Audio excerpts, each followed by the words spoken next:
Hey guys, welcome back. BDCKR here. We are back with our weekly recap of all things Injustice. This week is for the week of June 6th, 2019. The current character challenge is Animated Batman Beyond, and that's a 1 week repeat. The required characters for that are Harley Quinn, Bane, and Joker at Bronze, Silver, and Silver, respectively, so not that hard to get for new players. And what's funny is I feel like I got trolled a little bit. This week, there was a bit of a tease with Flashpoint Batman being the last cash pack. Yeah, which would have been much better. And that's what we were hoping for. So what we get instead is an... Bait and switch Batman. Yes, bait and switch Batman. Listen, Animated Batman Beyond used to be good. I mean, he's an older gold. He's got lowish kind of stats. Base damage is only 1100. Base health is 1050. Still better than a lot of the basic store golds, but nothing compared to the kind of challenge characters we've been seeing the last year. He's got a passive called Winning Edge. So upon special attack use, Batman receives a boost for a limited time. And with the special one, he gets basic damage boost of 100%. Future Bat gives him a crit chance. And Dark Knight increases crit damage. So, again, this is one of those passives I think that sounds better than it is in practice. Because, alright, so you get an increase in base damage for 100%, and it stacks, but each one only lasts for about 8 seconds. Yeah. So if you're going to use up 3 special ones to boost basic damage... You've spent time where you could have had your basic damage boosted using special ones. Yeah, and you could knock somebody out with a special 2. Or, you know what I mean? Like, it's... If you in the era of Tantu Totem... Yeah. Even all these boosts are okay, but they're not nearly as useful in practice, I think. So the boost is 8 seconds for special 1, and 10 seconds for special 2, and 15 for super, right? Right. So the good thing is he's fast like all the Batmans or Batmen. Special 2, because it's multi-hit and it goes across different opponents, you can potentially knock out 3 opponents with one hit. Yeah, and then you do get your crit chance raised, right? Right. Now, back when we were experimenting with the channel, we did a complete run through the challenge at normal difficulty. Maybe we'll link that. And when I was looking up that video, that was actually 4 years ago. Wow. Yeah. It's been a while. It has. Okay. This week's multiplayer award is the Ancient Katana, which becomes the Soul Taker Sword. And the stats that you end up with when it's fully maxed out is 30% unblockable chance on basic attacks, 50% life drain chance on special 2, and the evolved ability, which is 15% damage drain from defeated enemies, stacks twice. So this is one of the really good legendary gears. Yeah. And each of those abilities, I think, especially now that Phantom Zone is around, are really useful. So the unblockable chance is good. It's one of the best because it's... So there's, I think, one other gear that gives you... Or maybe there's 2. There's the Arkham Killer Croc. Oh, Killer Croc. He's got... I think his gear's got an unblockable chance. I can't remember whether it's specific to him, but the Custom Rifle is the other one that only has 11% chance. Yeah. And the other ones that come to mind, like Hyper-Plated Suit, Knife Collection, and Mutated Bone Spikes, those are all character specific. So Flash, Solomon Grundy, and Doomsday. So they're the only ones that get the unblockable chance. That's right. Which kind of sucks. Oh, and I think maybe... See, because I'm not great keeping track of all the newer gears, so I don't use this as much. I think the Deadshot one might give you an unblockable chance, but I can't remember. Maybe. And the good thing about this is actually a good defensive gear, too. It's actually better on defense because the AI gets to complete a combo, and every hit has a chance to be unblockable. Right, so breaks your block. Yeah, you've got more shots to break the block. And as long as you break the block by the last hit, it sort of does the whole staggering. It starts the rhythm going, basically. Right. And the life drain is actually really good, too, because it is our go-to gear when Phantom Zone requires stealing health, because we can often complete the requirement online in 1 or 2 online fights using our Justice League team with New 52 Wonder Woman with a Tantu Totem loadout and decked out for Special 2. Yeah, and the last ability, see, each of these abilities are good for different things, right? Right. Last ability, damage drain from defeated enemies, is almost required for Survivor. In the late fights, when the opponent's stats scale up high enough that damage drain can exceed any kind of boost you get from any other gear. Yeah. Because 15% isn't that great, and, you know, you get a maximum of 30% if you knock out 2 people. But having somebody with a Soul Taker Sword, and then having, you know, somebody who starts off by dealing damage, which is a like percent of their total health. Right. Stuff like different damage over time gears, right? Yeah. And then having them get finished off with the Soul Taker Sword is one of the only ways that you can get a non sort of flat percentage of their health. Right. Dealing significant damage is by sapping some of their attack. Yep. So I think it definitely deserves its status as one of the legendary 4.5 star gears. It's up there with not quite the best of them. It's not on the level of Tantu Totem or Master's Death Cart, but it's sort of the tier underneath that where it's definitely earned its keep, and it's among the best gears in the game. Right.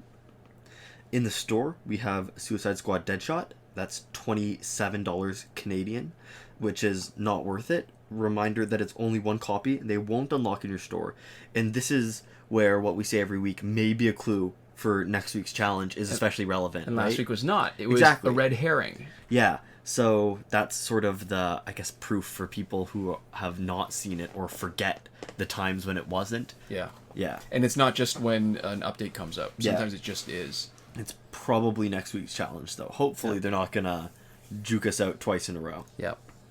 So the other pack that's interesting this week is a cash pack. Yeah. That is ridiculously expensive. I don't remember seeing one this expensive. You get 10 cards, and they're almost all challenge characters, and the only interesting one there is Dawn of Justice Batman, who has never been a challenge. Everybody else, I believe, has been a challenge. Oh, actually, technically, Martian Manhunter has not been a challenge, I don't think, in Android, because he was a challenge character before Android got Injustice. That's true. And also, with the exception of Martian Manhunter, they're all relatively high stat, powerful cards, and they're still fun to play. So do you want to just run down the list really quick? Okay, so New 52, you can see in the video, New 52 Superman, Dawn of Justice Batman, Dawn of Justice Wonder Woman, Injustice 2 Aquaman, Earth 2 Flash, Yellow Lantern Hal Jordan, Martian Manhunter, Rebirth Green Arrow, Earth 2 Hawkgirl, Arkham Knight Batgirl. Yeah, and the price is $134.99 Canadian, so we're guessing maybe 100 US, not 100% sure though. Yeah, in terms of price per card, it's closer to the cheaper ones, so it's in the context of what they normally charge, it almost feels like a good deal, but it's still wicked expensive. Yeah, this is probably a decent deal compared to the cost of buying credits. That's true. Yeah, for sure. So yeah, it's a good deal based off of their own internal monetization schemes. Yep. And still no packs in the rotation that you can get for power credits. Like a team pack, a targeted team pack. In Survivor, we have the League of Assassins gear until the 12th of June, 2019. Yep. And we'll just mention again, like we usually do, some are still reporting randomly getting the announced gear, but also Suicide Squad companion gear still when they're disconnected from the internet, trying to use the airplane mode glitch. And we have not been getting that, and that might be because we disconnect from the internet right at the moment before we start cashing out last laugh tickets. Yeah.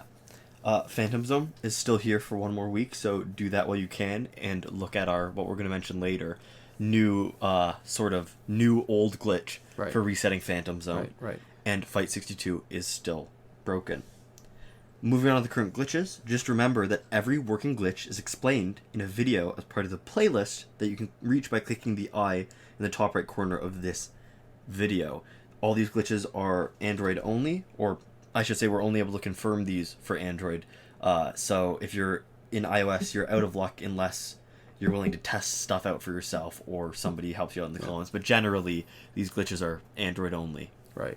And so maybe we'll start with the significant not working glitches, because that's actually the most common questions that we get, right? Yeah. There's no current working glitch for credits that we can endorse. We talk about a lot more in a previous P&Q&C&A&T, specifically Season 6, Episode 9, which we'll also link. It's worth repeating at least the main point, which is that anything that requires 2 devices, 1 account, simultaneously logged in, too much danger for us to consider. Yeah, people have been reporting using it successfully, but we have not enough trust for anything that uses 2 accounts. Right. So the glitch for getting repeated past multiplayer season rewards, that's not working. Also not working is the glitch to get early season rewards, and even though there is something for the Phantom Zone, you cannot get through it quickly. There was a glitch before to get through quickly. That does not work. Yeah.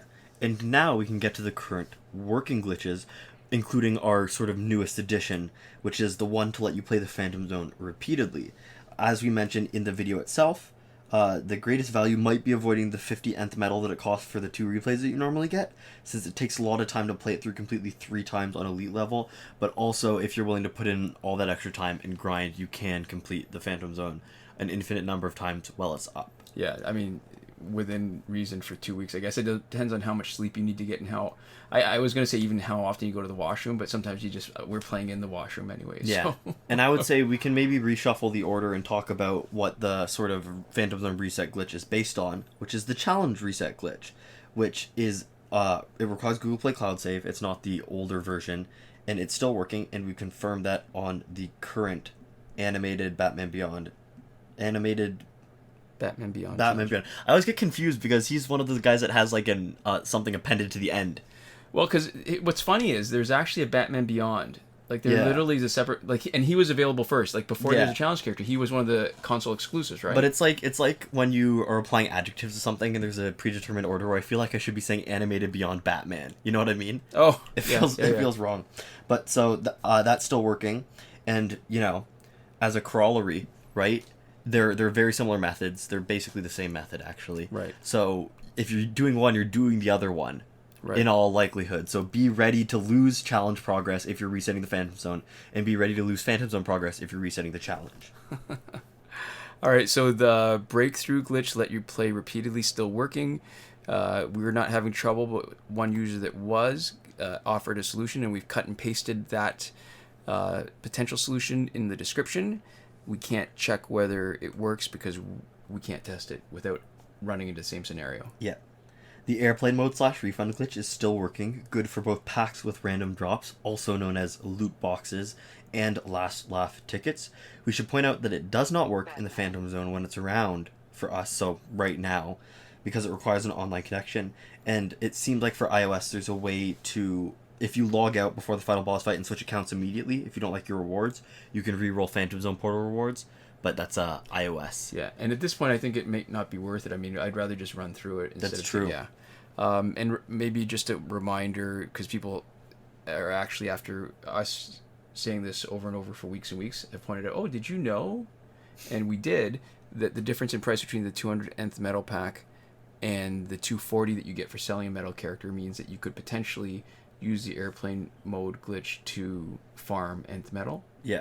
But I think while the Phantom Zone is around, it's probably just better to do it by finishing the Phantom Zone because... And saving the money with the reset, because you're saving 50 nth metal. Did I say while the nth metal's around? I meant... No, you said Phantom Zone. Oh, did I say while... Okay, I think you said it correctly. I'm not 100% sure, but I seem to remember you saying it correctly. All right. Anyways, time shifting still works in Android for unlimited survivor play and energy recharges. As always, return your clock back to normal before you finish.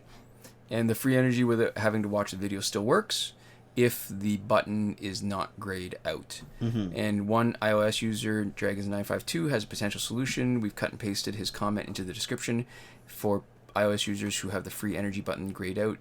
It might work, it might not. We can't tell you because we are not iOS. Mm-hmm. And in limbo, in between the not working and working glitches, we have the ever-present promotion glitch, where you can promote characters that are still locked. It hasn't had the right conditions since update 2.14, so it's not testable and not usable, but like every long-running video series we make, we accrue things and we are too precious to get rid of them. So it's still here, and that's why everything stretches out and slowly gets longer and longer. The titles, the video lengths, all of that. And that's it. That's it, yeah, to finish up, we've got a Patreon, and if you want to indulge us, if you want to support us, and in a way that's, really visible, separate from, the fact that you're already watching and maybe commenting and maybe liking, the sort of next tier, you can go to patreon.com/bdckr, or you can click on our icon at the bottom right corner in that last 10-second time card slot of the video. But more importantly than asking new people to support us is giving a huge thank you to the people who have already made the choice to support us and have for a while now. A huge thank you to Console Peasant, who is supporting us at the top tier, Last Word, John Oriema, supporting us at the Your Message Here tier, and Shawn Farrell, Daniel Simonson, and Aaron Maule, who are supporting us on the credited level. Thanks so much for your support. And thanks so much to all of you for watching, doing whatever you do. We do appreciate it. We'll see you next time. Komoda.